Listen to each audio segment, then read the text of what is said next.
이 시간에는 부모는 중요한다라고 하는 주를 가지고 주의 말씀을 듣도록 하겠습니다.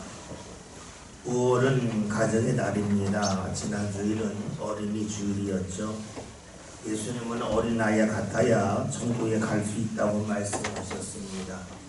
우리의 몸이 아니라 우리의 마음과 생각과 삶이 어린아이와 같아야 한다는 거죠. 지난 주일에 말씀드린 것에 다 돌아갈라였습니다. 다시 말하면 우리의 마음과 생각이 어린아이대로 돌아가야 한다는 것이었죠. 어린아이의 특징은 앞에 무엇이 있냐 없냐에 관계없이 즐길 줄 안다 그랬습니다. 놀이기가 없으면 없는 대로 즐기고 있으면 있는 대로 즐긴다 그랬습니다. 다시 말해서 상황과 관계없이 즐길 줄 아는 것이, 즐거워할 줄 아는 것이 어린이라 그랬습니다. 오늘 우리가 어린이처럼 내 상황에 관계없이 즐기려면 무엇이 필요할까? 예수님이라고 함께 하심을 통해서 하나님이 나를 사랑하신다고 하는 그 믿음이 자리 잡을 때 비로소 내 눈에 원하는 것이 보이지 않는다 할지라도 하나님의 은혜가 있음을 믿고 소망하며 살 수 있다 그랬습니다. 그런 사람이 상황에 관계없이 즐길 수 있다, 어린아이 같다는 말씀을 보았습니다. 오늘은 5월 두 번째 주일로 어버이 주일입니다. 우리가 알고 있듯이 어버이라고 하는 말은 어머니와 아버지를 합친 말입니다. 그러니까 부모님 주일이라고 말할 수 있죠. 부모는 자녀가 있기 때문에 생긴 말입니다. 자녀가 없으면 부모도 없죠. 그래서 부모와 자녀의 관계는 아주 특수한 관계입니다. 다른 사람으로 대체할 수 없기 때문이죠. 특수한 관계라고 하는 것은 다른 관계와는 다르다 하는 겁니다. 친구와 친구와의 관계가 있고, 직장의 동료와 동료의 관계가 있고, 학교에서 선생님과 학생의 관계가 있고, 또 매장에서 주인과 손님과의 관계가 있고, 어떤 조직에서 상사와 부하의 관계가 있지만 이런 관계와는 아주 다르다는 겁니다. 그래서 부모와 자녀의 관계는 다른 관계에서 경험할 수 없고 일어날 수 없는 일이 무수히 많이 일어납니다. 흔히 부모들이 자녀를 키우다가 힘들면 농담 삼아 하는 말이 있습니다. 세상에서 돈 썼고 시간 썼고 에너지 썼는데 상대가 큰 소리 치는 것은 자녀밖에 없다라는 말을 합니다. 일반적인 관계는 철저하게 계산이 중심입니다. 상대가 주어온 것을 계산해서 나름대로 인정을 합니다. 그런데 부모와 자녀의 관계는 특수한 관계라서 더 이상 계산하지 아니합니다. 만약에 계산한다면 자녀가 부모에게 큰 소리 치지 못합니다. 계산하면 내가 한 것과 상대가 한 것을 비교하면서 어떻게 그럴 수 있느냐고 탓할 수가 있습니다. 그러나 계산하지 않으면 비교하지 않습니다. 자신이 행한 것을 기억하려고 하지도 않습니다. 그래서 상대를 탓하지 아니하지요. 우리가 흔히 계산하지 않는 것을 사랑이라고 말합니다. 오래전에 유행했던 드라마 중에 사랑이 뭐길래라고 하는 것이 있었는데 그 드라마 작가에게 누가 물었답니다. 사랑이 뭡니까?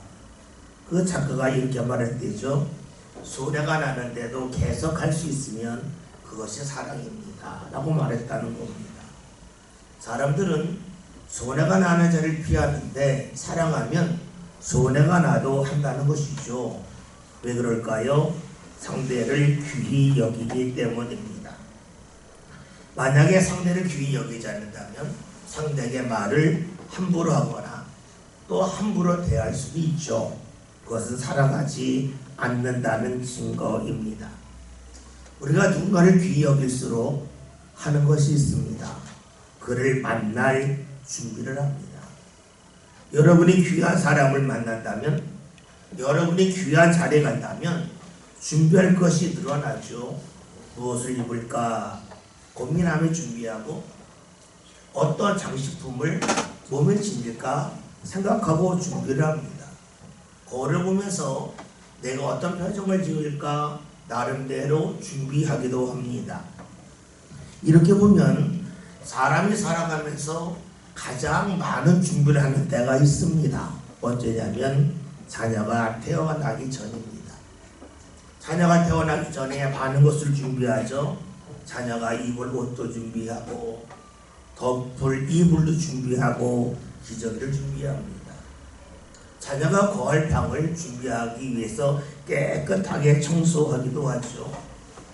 눈에 보이는 것만 준비하는 것이 아닙니다.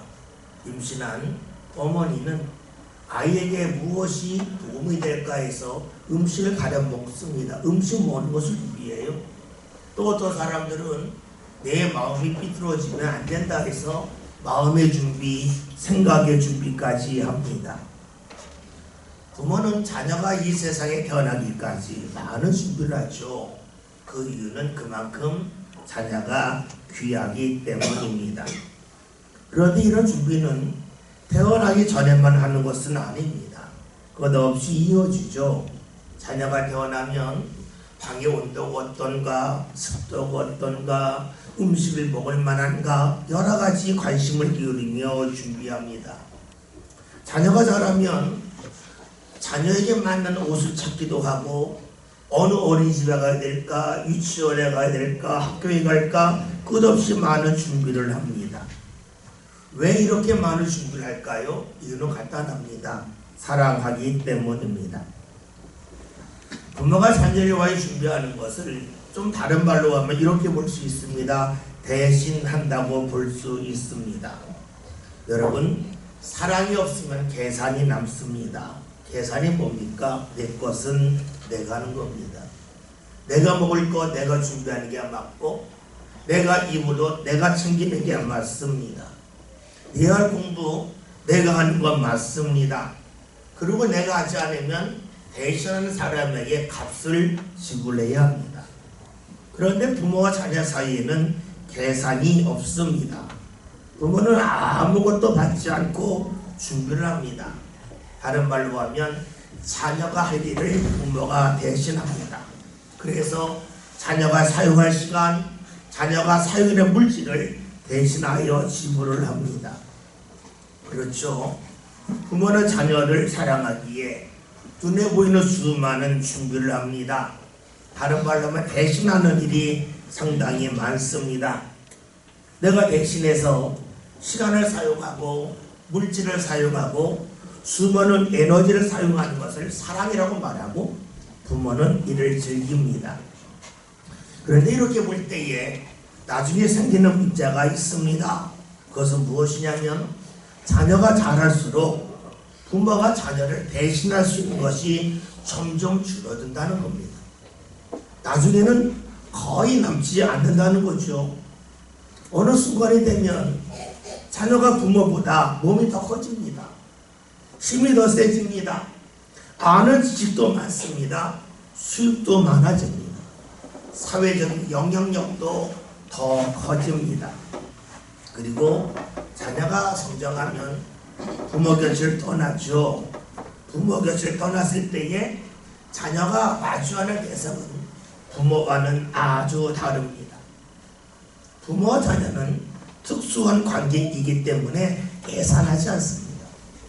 그런데 자녀가 부모 곁을 떠나는 순간에 오직 계산만이 앞섭니다. 우리가 흔히 하는 말 중에 하나가 계산을 인정하면, 계산이 통하면 그곳을 이성이 지배하는 사회라고 말합니다. 그런데 이 세상은 계산이 통하는 것 같지만 때로는 계산이 통하지 않을 때가 있습니다. 계산이 무시되고 이성이 사라지기도 합니다. 자녀가 성장하면 준곳 없이 받게만 했던 부모와의 관계를 떠나서 자녀가 가지고 있는 것마저도 빼앗는 그런 세상 속에서 살아가야 합니다. 부모는 자녀를 귀히 여기지만 부모 곁을 떠나는 순간에 자녀가 마주하는 사람들은 내 자녀를 경쟁자로 여깁니다. 그런 자녀를 위하여 부모가 준비할 수 있는 일, 배신할 수 있는 일은 점차로 없어집니다.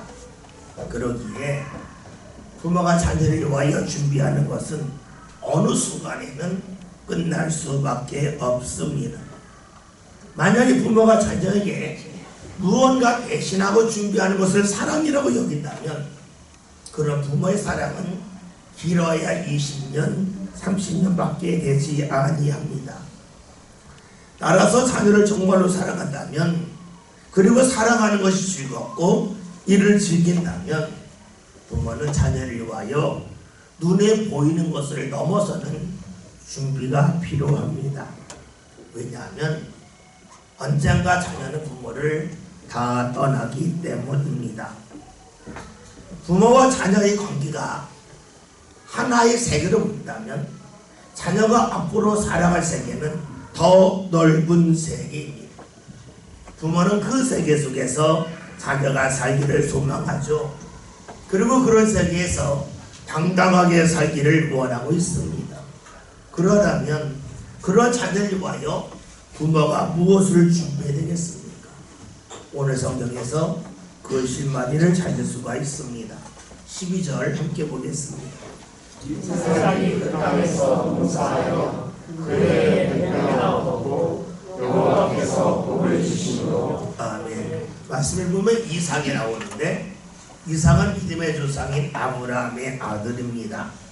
그리고 12절에 그 땅이 나오는데 앞으로 말씀을 읽으면 나오겠지만 그 땅은 블레셋 사람들이 사는 땅을 말합니다. 이삭이 블레셋 사람들이 사는 땅에서 농사를 지었는데 100배의 결실을 맺었습니다. 100배의 결실이라고 하는 것은 다른 사람보다 100배로 농사를 잘 지었다는 것이 아닙니다. 예수님 말씀 중에 씨 뿌린 자의 비유가 있는데 그 중에 좋은 밭에 떨어진 씨앗은 30배, 60배, 100배의 결실을 맺는다고 말씀하셨습니다. 30배의 결실을 맺는다는 것은 농사를 잘 지었다는 것이고 60배의 결실을 맺었다는 것은 아주 잘 지었다는 것이고 100배의 결실을 맺었다는 것은 상상 이상으로 농사를 잘 지었음을 말합니다. 12절 맨 마지막에 이런 말씀을 보면 여호와께서 복을 주셨다는 말씀이 나옵니다. 이 말씀으로 볼 때에 이삭이 아닌 다른 사람들은 여호와의 복을 받지 못했다는 거예요. 즉 다른 사람들은 농사를 평범하게 졌는데 이삭은 상상 이상으로 농사를 잘 지었다는 것입니다. 그 결과가 어떻게 이어집니까? 13절에 있는 말씀을 봅니다. 그 사람이 창대하고 왕성하여 마침내 거부가 되어. 아멘. 모든 사람이 농사를 다 잘 지었다면 똑같이 가는 겁니다. 변화가 없습니다. 다른 사람은 농사를 평범하게 졌는데 이삭만 농사를 잘 지라고 했더니 이삭에게 물질이 쌓이면서 그는 거부가 됩니다. 거부가 되었다고 하는 것은 다른 사람들이 소유하고 있는 땅을 샀다는 것이고 다른 사람들이 지니고 있던 가축을 그가 샀다고 하는 것을 말합니다. 이를 본 블레셋 사람들이 어떻게 반응합니까? 14절 봅시다.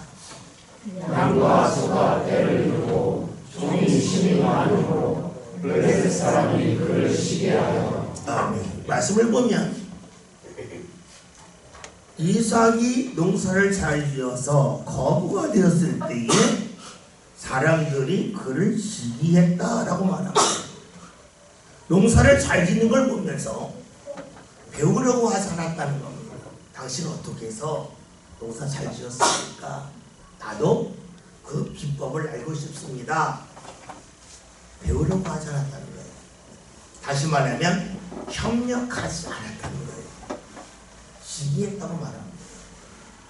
시기는 경쟁 관계에서 나오는 겁니다. 이런 모습을 보면 이삭이 경험한 것은 우리가 사는 세상의 모습과 같습니다. 우리가 사는 세상의 특징이 있죠. 누가 잘 되었을 때에 그에게서 배우고 그와 협력하려고 하기보다는 상대를 경쟁 상태를 보고 시기합니다. 시기는 누가 합니까? 게으른 사람이야. 생각해 봅시다. 내가 누군가가 잘 됐을 때 배우려고 하면 내가 달라져야 됩니다. 내 생각이 달라져야 되고 내 행동이 달라져야 되고 나의 사랑하는 방법이 달라져야 합니다. 그런데 시기는 그럴 필요가 없어요. 내 생각을 바꿀 필요도 없고 내 행동을 바꿀 필요도 없고 내가 살아가는 방식도 바꿀 필요가 없어요. 상대를 넘어뜨리면 됩니다. 블레셋 사람들은 이삭을 보면서 내가 변화해서 이삭처럼 나를 농사를 잘 지어야지 하지 않습니다. 그를 시기합니다. 다른 말로 하면 게으르게 살아갑니다. 우리는 왜 여기서 시기가 불신앙의 길을 분명히 볼 수가 있습니다. 시기는 남을 탓하는 겁니다. 불평과 같습니다. 나는 변하지 않고 가만히 있겠다고 하는 사람이 하는 것이 시기요 불평입니다. 내가 지금 옳기 때문에 나는 변할 필요가 없다는 거예요. 내가 지금 옳기 때문에 상대가 잘못되었다는 거예요. 그것이 시기요 불평입니다. 내가 옳다고 하는 사람, 시기하는 사람, 불평하는 사람은 누굴 믿습니까? 나를 믿고 있어요. 하나님을 믿는 것이 아닙니다. 지금 블레셋 사람들은 이삭을 시기합니다. 하나님을 믿을 기회를 놓쳤습니다. 내가 변하기를 원하지 않았기 때문이죠. 내가 옳다고는 생각해서 벗어나지 못했기 때문입니다. 협력이 아닌 경쟁 관계를 보고 시기하고 불평하는 그런 죄에 익숙한 사람들이 무엇을 합니까? 15절 16절 봅니다. 그 아버지 아브라함에게 그 아버지의 종들이 하는 모든 문을 막고 그로 배웠더라. 아비멜렉이 이삭에게 이르되 내가 우리보다 크게 강성한즉 우리를 떠나라. 아멘. 블레셋 사람들은 이삭의 아비인 아브라함이 팠던 음물을 흙으로 메웁니다. 이삭이 잘 되는 것이 마음에 들지 않아 기분이 나쁘다는 거예요. 그러니까 멀쩡한 음물을 메워서 사용하지 못하게 합니다. 나에게 손해가 되면 나지만 내 마음에 이 시기심, 이 불평이라고 하는 상한 감정을 풀기 위해서 손해봐도 괜찮다는 것이 블레셋 사람들입니다. 감정에 상한 찌꺼기를 쏟아내고 있습니다. 그리고는 이삭을 쫓아내지요. 생각해 봅시다. 이삭이 블레셋 사람들에게 간행은 없습니다. 그럼에도 쫓아냅니다.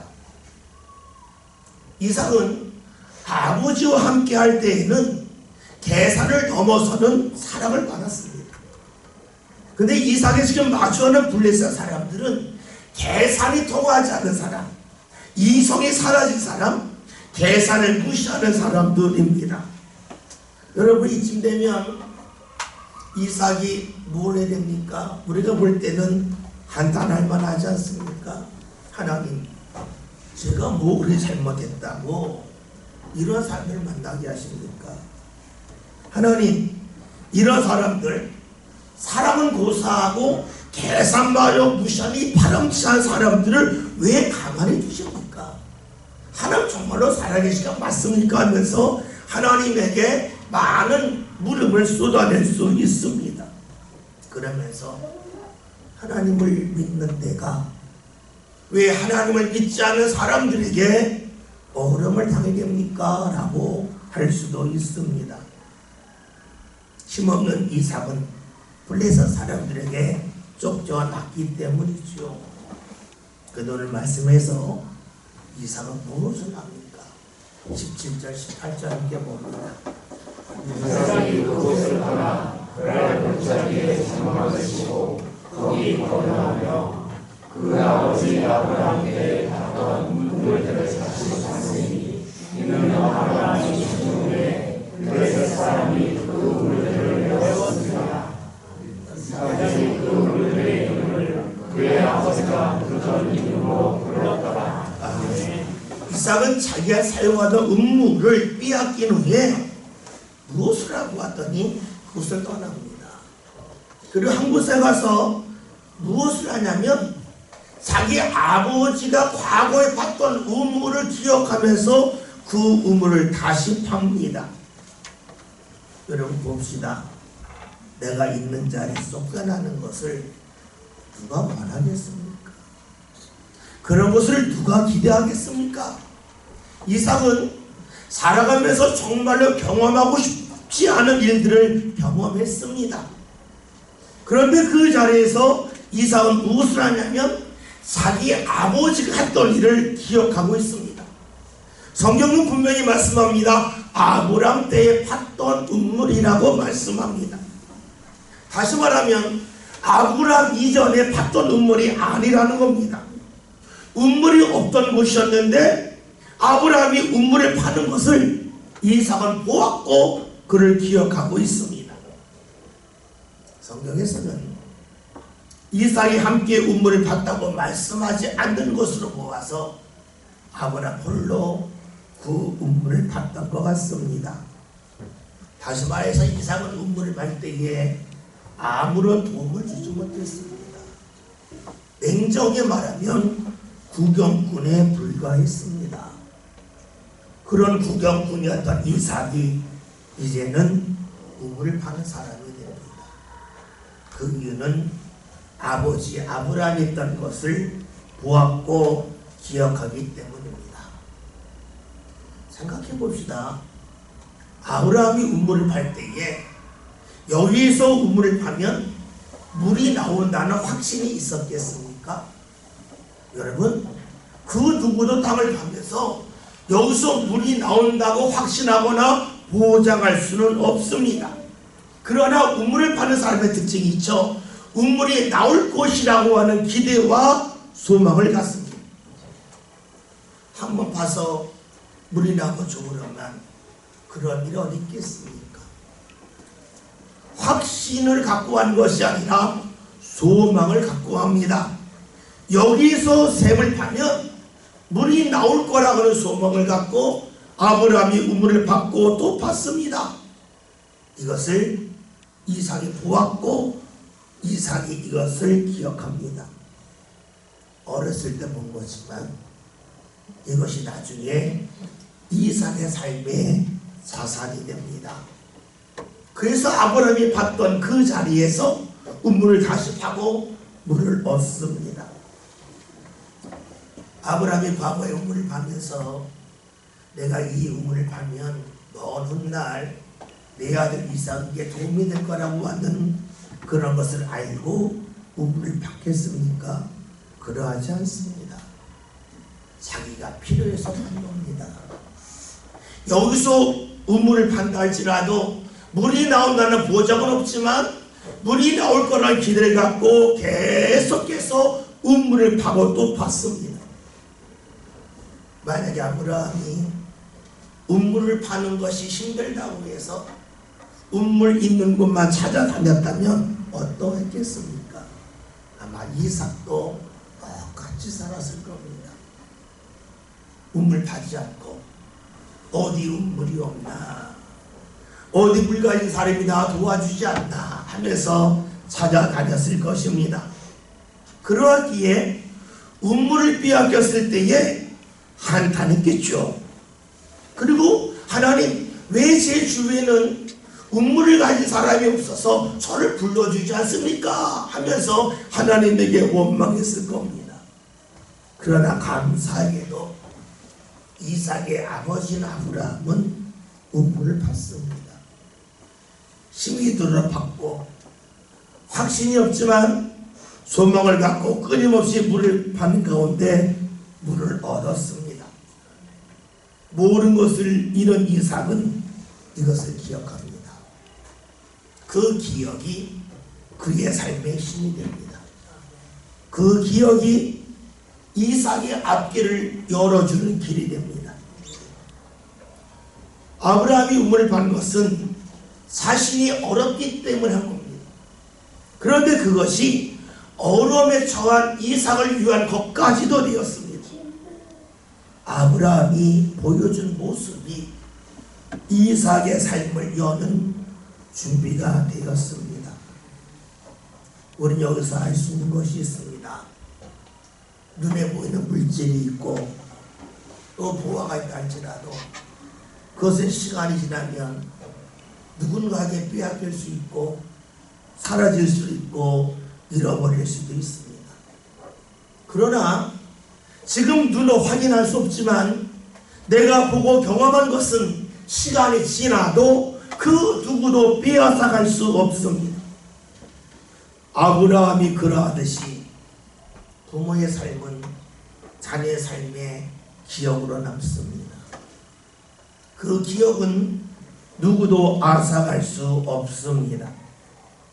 따라서 부모가 보여주는 모습, 힘이 들어도 운물을 파는 그 모습은 지금 당장 나를 위한 것 같지만 결국에는 자녀를 위한 준비가 됩니다. 우리가 잘 아는 탈무드의 이야기가 있죠. 물고기를 잡아주면 한 끼를 해결할 수 있지만 물고기를 잡아주는 방법을 알려주면 평생 먹을거리를 얻을 수 있다는 말씀이 이야기가 있습니다. 그래서 많은 부모들은 자녀를 위하여 무언가 준비해 주지요. 그런데 생각해 보니까 세상에서 얻는 기술은 요즘 시대에 보면 오래가지 않습니다. 과거에는 한 가지 기술이 있으면 평생 걱정 없이 살 수 있다고 그랬는데 요즘은 과거에 좋았던 기술이 쓸모없는 것으로 전락할 때가 너무나 많이 있습니다. 그러기에 자녀들에게 남겨줄 것은 눈에 보이는 기술이 아닙니다. 오늘 말씀 들어가면 샘을 파는 것을 보여줄 겁니다. 아브라함은 땅에서 샘을 봤습니다. 우리 믿음의 사람들은 어디서 샘을 분부를 파야 되겠습니까? 바로 하나님 앞에서 샘을 파고 운물을 파야 되지 않겠습니까? 눈에 보이는 세상은 달라집니다. 끊임없이 변합니다. 그러나 여전히 모든 것을 주관하시며 우리를 사랑하시는 분은 하나님이십니다. 저와 여러분이 믿음의 사람으로서 자녀들에게 무엇을 보여주고 싶습니까? 어떤 기억을 남겨주고 싶습니까? 돈 버는 기술입니까? 그 기술이 10년 후, 20년 후에도 유효하겠습니까? 결코 그러하지 않습니다. 우리에게 정말로 필요한 것은 하늘에서 운물을 파는 겁니다. 우물을 판다고 하는 것은 물을 얻는 것을 말하죠. 물을 얻는다고 하는 것은 갈증을 해결하는 것을 말합니다. 따라서 우리가 하늘에서 운물을 판다고 하는 것은 하나님을 통하여 내 삶의 갈증을 푸는 것을 말합니다. 우리 삶에 힘든 일이 있을 때에 하늘을 통해서 하나님을 통해서 우리의 삶의 갈증을 푸는 모습을 자녀들에게 꼭 보여줬으면 좋겠습니다. 그것은 당장은 나를 위한 것이지만 어느 순간 자녀들이 이 세상에 나가서 이삭처럼 지니고 있는 것을 다른 블레셋 사람들에게 다 빼앗길 날이 올 수도 있습니다. 그때에 내가 하늘에서 운물을 파고 샘을 길었던 모습을 기억하는 자녀라면 자녀는 역시 하나님을 의지할 것입니다. 하나님을 찾는 사람일 겁니다. 여러분, 물질은 어느 순간에 사라집니다. 좋은 자리는 어느 시간이 지나면 더 이상 좋은 자리가 아닙니다. 사람들이 부르던 자리도 시대가 달라지면 천한 자리를 전락합니다. 그러나 잊지 맙시다. 하나님이 함께 하시면 영원토록 우리의 삶에 기쁨이 됩니다. 저와 여러분이 아브라함이 샘을 받고 운물을 받던 것처럼 하늘에 하나님을 향하여 운물을 파고 샘을 팝시다. 그리고 이를 경험하여 내 삶의 갈증을 푸는 가운데 자녀들이 어느 날 나도 내 아버지처럼 내 어머니처럼 하늘에 하나님을 향하여 운물을 파야지.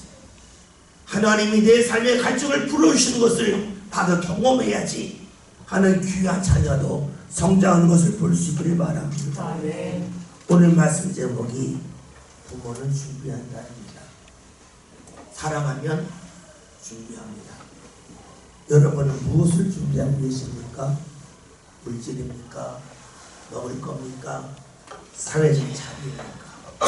물론 그런 것을 준비하는 것도 중요하겠지만 더 중요한 준비, 삶을 보여주는 그런 준비를 꼭 합시다. 저와 여러분이 하나님 앞에 간구함을 통하여 하늘의 샘을, 하늘의 운물을 파고 경험하는, 그래서 갈증을 넘어서는 성도를 내어서 자녀들도 부모를 보고 그 길을 걸어가는 복된 역사를 저와 여러분이 함께 볼 수 있기를 바랍니다. 아멘. 준비는 눈에 보이는 데 있지 않습니다. 눈에 보이지 않는 아름다운 신앙이 준비하는 저와 여러분 다 될 수 있기를 바랍니다. 아멘. 제가 같이 함께 동성으로 한성공과 주죠.